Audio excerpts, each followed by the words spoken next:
Kalisizo mu Kalisizo Town Council ne Kalisizo Rural omwaka bagutandise bubi abazigwa abatannaba kutegereka bazingiza omuvubuka ku kkubo bamuteze emigogo ne bamukuba ne bamubbako ne pikipiki ye ng'ensitaane ne badde mu kasenyi k'ensumba.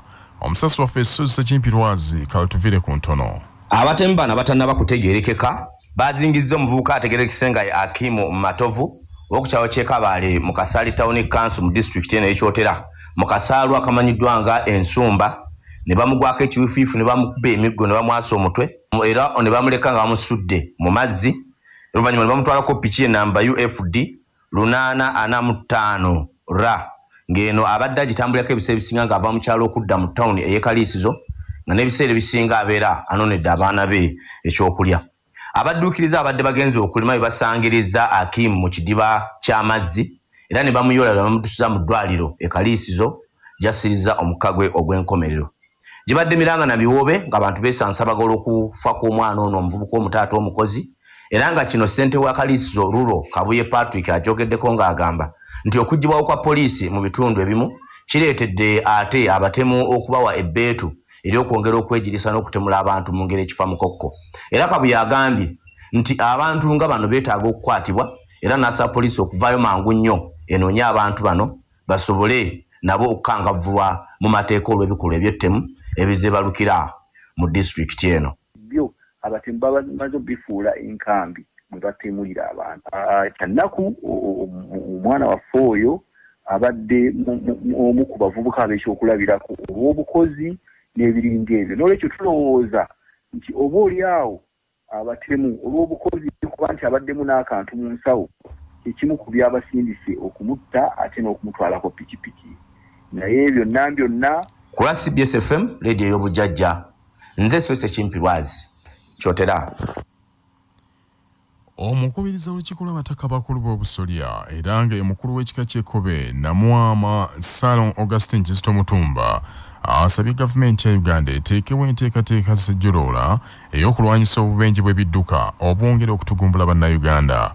Omutaka Namwama agambye nkyannaku nnyo nti gavumenti ezeeteekawo amateeka n'ennambika ez'enjawulo ku nkozesa y'enguudo mu ggwanga n'obubenje bukyatuga abantu. Jjajja Namwama agambye nti obulyake n'obukenuzi emuno ku nsonga evuddeko obubenje buno obutaggwa mu ggwanga.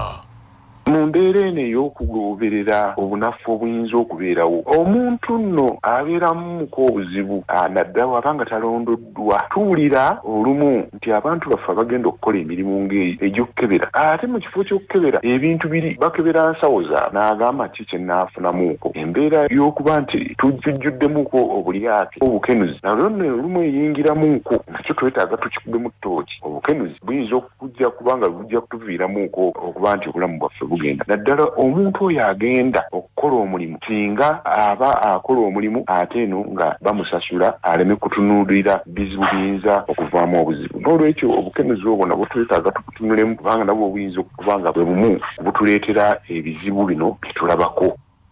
Namwama era yagaliza abantu ba Buganda ne Uganda yonna omwaka omujja 2023 ogw'essanyu n'abasibirira entanda ey'okugunjula obulungi abaana. Embeera eyo etuyamba bulijjo okupimaapimamu netwetegekera bagamba nti okwerinda tebuba buti era oyo eyeerinda afunamu. Singa tutunulira bannaffe abaafunye ebizibu mu mbeera eyabaddemu naddala nga ku bitundu byaffe ebya Freedom City omwagendedde n'abaana abato tukola bubi kati ffe ng'abazadde abantu bwe baakuzibwa emabegako mu magezi gaffe ng'ag'abantu Abaganda. Abaana abato tebagenda mu kudigida n'abantu bakulu. Abaana abato bakolebwa engeri yaabwe esanyuka nga bali waka. Bwe tubatwala mu mbeera ezo era olaba abaana bato bangi bagendeddemu kubanga tebalina mbavu. Omubaka wa Paalamenti akiikira Kalungu East Katabazi Francis Katongole mwenyamivu olw'obusente obutono gavumenti bwesasula abakulembeze ba gavumenti ez'ebitundu era asabye ababaka banne bagatte wamu eddoboozi abakulembeze bano bongezebwa omusaala. Nsubuga Muzaffar Kalungu Mbuddu y'abirina. omubaka ono Katabazi Francis Katongole mu kwogerako ne rediyo y'obujjajja Kavumbeeza Mikutu ategeezezza nti abakozi ba gavumenti saako abakulembeze ku mutendera gwa gavumenti ez'ebitundu basasulwa obusente butono nnyo ekiviirako bangi ku bo okulemererwa okutuukiriza obuvunaanyizibwa bwabwe mu batuuze abaabalonda. Bw'atyo omubaka ono Katabazi Francis Katongole ayagala babaka banne abali ku ludda oluwabula gavumenti saako aba NRM mu mwaka guno ogwa 2023 boogeza eddoboozi limu abakulembeze bano babongeze omusaala bakole n'obwagazi. Era gwolaba public servant nga mugagga nnyo kitegeeza abeera bbye. System emuforcinga local government basasulwa obusente butini nnyo ng'ate babawo obuvunaanyizibwa bunene nnyo. Kati otunulira chairman LC5 baspeaker baki bonna ensasula yaabwe n'ensako mbi nnyo. Chairman LC3 afuna emitwalo 38 mu kakaaga. Kakati kiki ekibeera kirwanyisa omuntu okufiira ku bwa LC3 abeera afaaki ebivudde mu gavumenti asobole okukola ki okubibba. Kakati babeera nga abateesinze trap ey'okupromotinga obubbi. Era kino ne babaka bannange naddala ab'NRM kubanga mmwe mutusinga obungi twali badde twegatta gavumenti ne tugiteekako akazito abangi ne babanga basasulwa bulungi kubanga omuntu alinamu kasente ate mwattu tajja kuwankawanka nnyo naye ono atalina bw'omuwe district namba omuwe ki naye nga talina kaalya ajja kwetetenkanya naye. Kati okwetetenkanya okwo kwe kusudde eggwanga lino. Ku lwa CBS rediyo y'obujjajja Nsubugamuza Faalu Ekalungu mu Buddu. Omubaka wa gavumenti mu disitulikiti y'e Lwengo mu Buddu Hudu Hussein ayingidde mu nsonga z'abatuuze mu ggombolola y'e Malongo abagobaganyizibwa ku ttaka n'okubalemesa okukozesa ddaamu y'amazzi eri ku ttaka eryo eyasimibwa Ssekabaka Muteesa II okuyamba abantu be.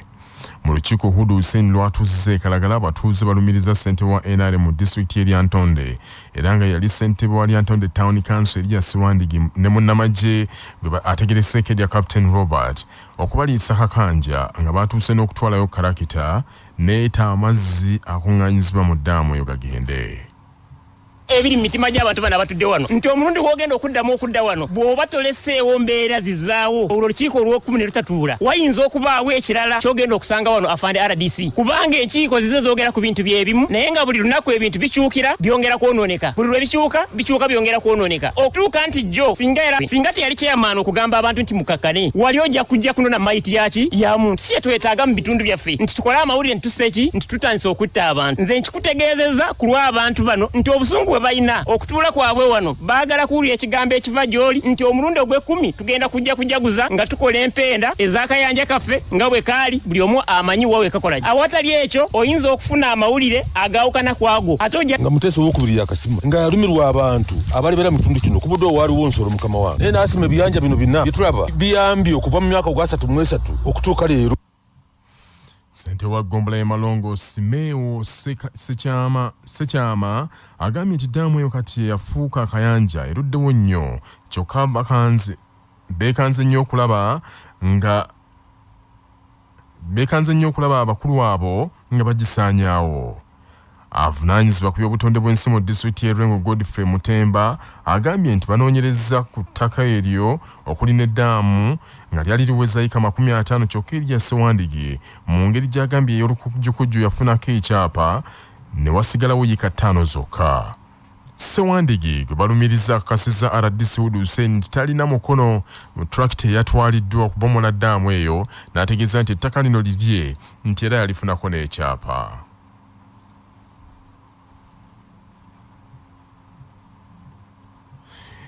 Ye RDC Hudu Hussein alabudde abagagga bano ababiri obutaddamu kulinnya ku ttaka eryo n'alabula n'abalala abaagala okutabangula disitulikiti eyo nti kajja kubajjuutuka. Kiriza ove gy'ovudde kubanga olinako ekitiibwa eri ojja otaataaganye disitulikiti yaffe n'abantu baffe abatudde emirembe. Tetugenda kukkiriza abamuffe ebyo tubikola abamu ne banyiiga ne bagamba kasajja kano kazibu katunoonye transfer. Ffe tuli ready okukola anyway as long as kyenkola kiki kituufu. Nze Hood I can work anyway ne bwonsuula yumbe nagendayo nenkola. Are we together? So I am not going to allow anybody okujja alooze nti nze wano wendi ebyo mubikole mu district gyesiri naye wano as long as I'm here genda kukkiriza overi ojonyigiriza abantu. ebyo nga biri bityo abasaakaate bagenda okwetaba mu kisaakaate ky'omwaka guno 2023 basimbudde ku mbuga enkulu Bulange Menge nkyalero okwolekera essomero lya Muza High School e Kabembe Mukono mu Kyaggwe ekisaakaate gye kigenda okuyindira. Omusasi waffe Musisi John kaatuwa ebisingawo. Embeera ekyali ya bbogumu nnyo wane Bulange Mengo olw'abazadde abakedde mu bungi okuleeta abaana baabwe okwetaba mu kisaakaate ky'omwaka guno ekisaakaate Gatonnya 2023 ekigenda okuyindira ku ssomero lya Muza High School e Kabembe Mukono mu ssaza ly'e Kyaggwe.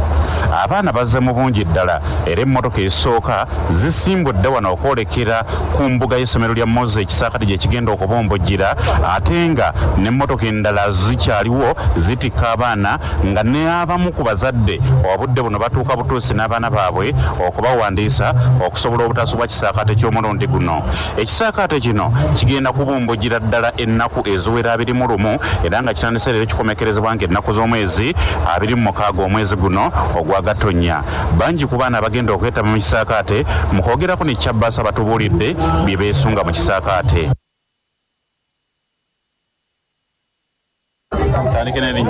Maya gange nze Kaweesa Moses nesunga mu kisaakaate bingi nesunga okukola emirimu okuwaata okulima n'okukola emikwano era binesunga okuzanya ne bannange okusamba omupiira okwepena nesunga mu kisaakaate. Bamutaza abalimaka nesunza oyiga ofumba basimanyi kufumba n'emizanyo bagamba bagenda baala emizanyo. Webale nnyo omusasi waffe Musisi John.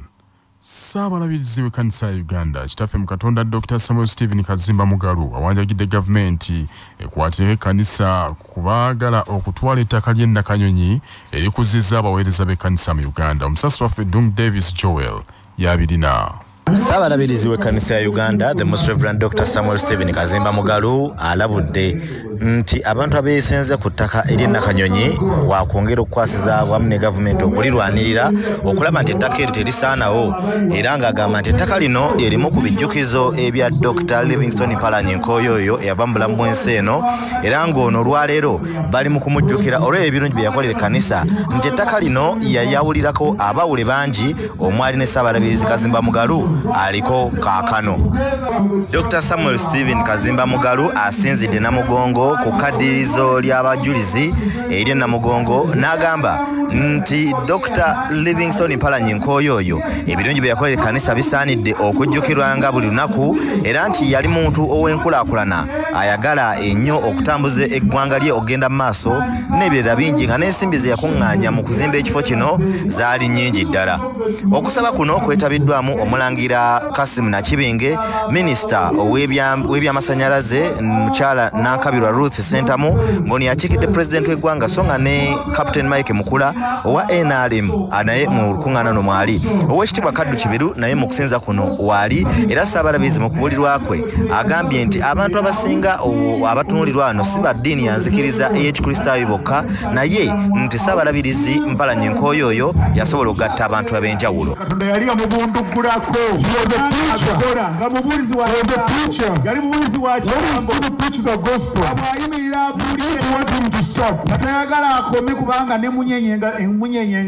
Kwa CBS FM, Dungu Davis Namugongo. Mu mawulire amalala omukubiriza w'olukiiko lw'obwakabaka bwa Buganda Oweekitiibwa Patrick Wagamugumbule asabye abakulembeze b'ekkanisa okwongera okukwatagana n'abaami ba Kabaka okulaakulanya obwakabaka n'ebitundu gye baweereza. Oweekitiibwa Wagamugumbule bino abyogeredde ku kitebe ky'obusabadinkoni bw'Entebbe mu bulabirizi bw'e Namirembe ng'alambula omwoleso ogwateekeddwa okujaguza emyaka 35 okuva obusabadinkoni bwe bwagungibwawo. Oweekitiibwa Mugumbule abakristaayo abakubirizza okukulembeza okukola ennyo bejje mu bwavu kibayamba okubeera n'ekkanisa eyeeyagaza.